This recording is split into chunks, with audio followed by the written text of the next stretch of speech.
Pour résoudre une équation du second degré, on calcule le discriminant du trinôme. Alors, trois situations peuvent se présenter. Si delta est strictement positif, on a deux solutions distinctes. La première, ensuite la deuxième. x1 et x2 sont aussi appelées les racines du trinôme. Voici la forme factorisée.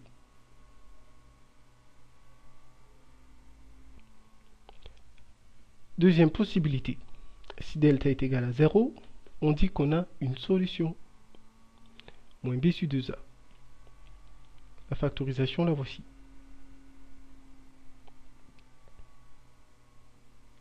Alors, troisième possibilité. Si on trouve un discriminant strictement négatif, on dit qu'il n'y a pas de solution. Par conséquent, pas de factorisation.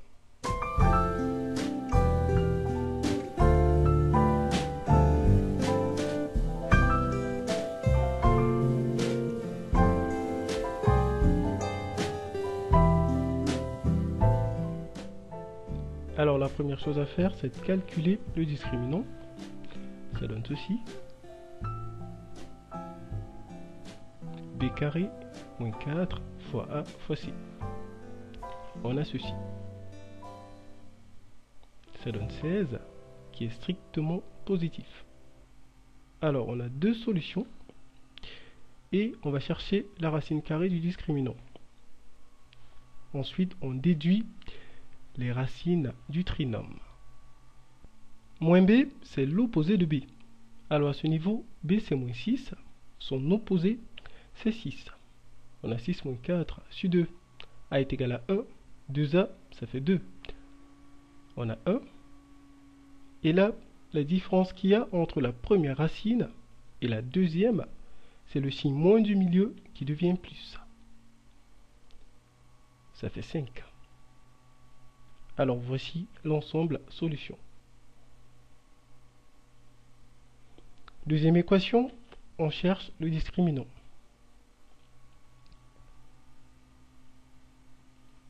Ça donne ceci. On a 25. Il est strictement positif. Alors il y a deux solutions.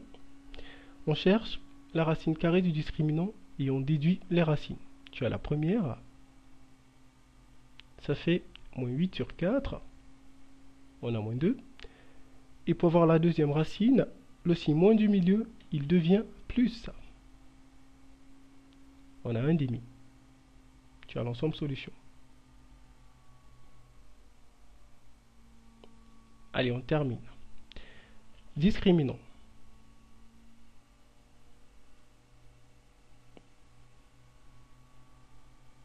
Alors, on a moins 3 qui est strictement négatif et on dit pas de solution.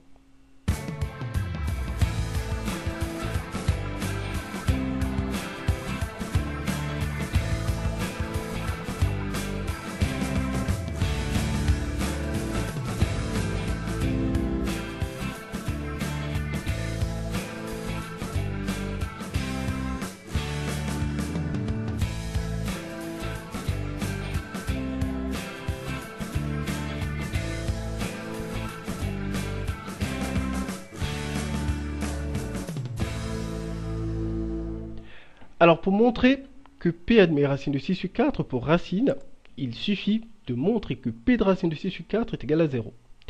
Tu remplaces x par racine de 6 sur 4. Ensuite, tu développes.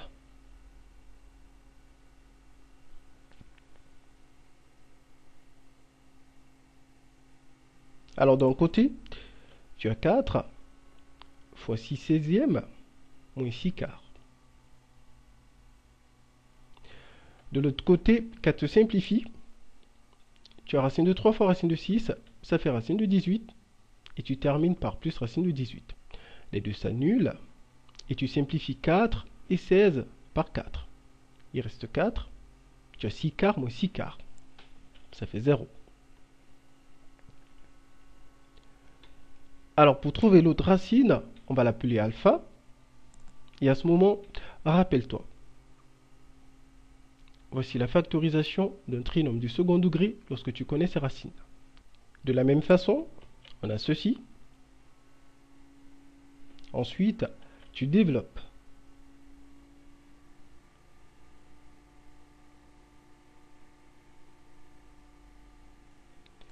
Tu multiplies tout le monde par 4 et les dénominateurs disparaissent. À ce moment, au milieu, on va mettre x en facteur et là, tu identifies cette expression à l'expression de départ. 4x carré, 4x carré. Il faut également que les deux autres termes soient égaux. Ça donne ceci.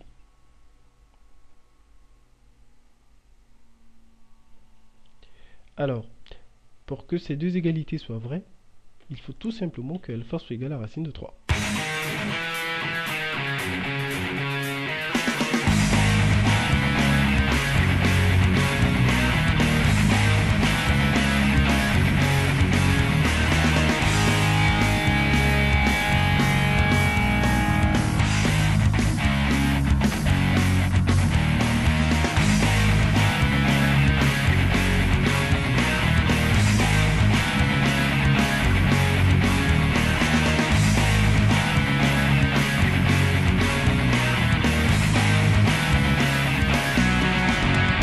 Alors la fonction f ci contre est un trinôme du second degré. Quelle est la nature de sa courbe représentative? Évidemment, c'est une parabole. Et quelles sont les coordonnées du sommet? Tu connais la formule de l'abscisse. Moins b sur 2a. Alors b, c'est 2, a c'est moins 3. Ça donne ceci. Tu simplifies, tu obtiens un tiers. Pour avoir l'ordonnée, tu calcules f de 1 tiers. Tu vas remplacer x par 1 tiers. Voilà. Ensuite, ça donne ceci.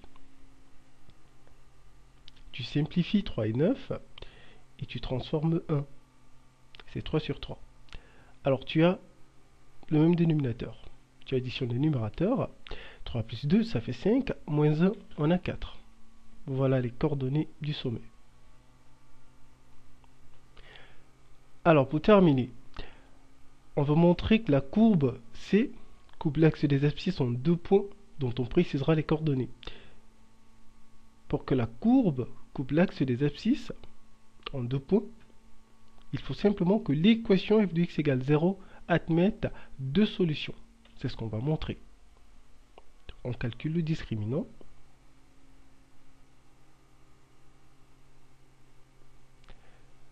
On a 4 plus 12, ça fait 16, qui est strictement positif.